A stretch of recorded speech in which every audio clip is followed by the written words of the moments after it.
How to Train Your Dragon franchise is Oscar nominated, universally acclaimed, and each film has proven to be a sure thing at the box office. At the forefront of that success are two Canadian talents, actor Jay Baruchel and writer-director Dean DeBlois. Ahead of the release of the third and final film in the trilogy, I spoke with the two of them about making sure they left a Canuck imprint on the films. Show them what you got, bud. We look at Burke Island and, both of you being Canadian, are there similarities to Canadians and, when you put those characters together and those people on that island? Oh, definitely. I mean, you told me on the very first one, the whole, your idea for why the grown-ups all have one dialect and all the kids have another is because you said growing up, everybody's parents were from elsewhere, but all your friends were Canadian. Every Canadian can sort of understand that. Everyone's got teachers or parents that are from elsewhere, but all the kids have the same accent. Yeah, and I think we populated the movie with characters we all recognize growing up in Canadian schools. Your utopia, maybe.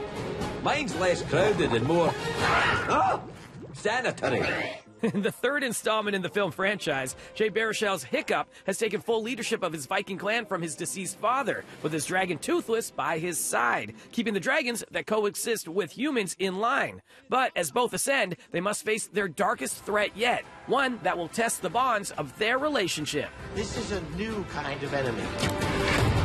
I will destroy everything you love. Toothless, no! So let's talk about Hiccup and where we pick up in the third film here. Are there similarities between the two of you now that you've been doing this for like 10 years? Why, whatever do you mean? Yeah, it's hard to see where I stop and he begins, Definitely, definitely. In the very first one, I was remembering. I was channeling where I was at in high school, in elementary school.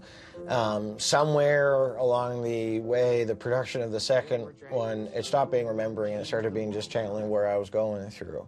And that's very much where we ended up here because by virtue of it being 12 years since my first recording session, I'm now an old fart. I'm almost 37, and I've got just far more obligations and responsibility and stuff to worry about, just like him. Do you think the confidence that we've seen him get has kind of grown in you as well? Absolutely not. No, absolutely not. It's you and me, bud.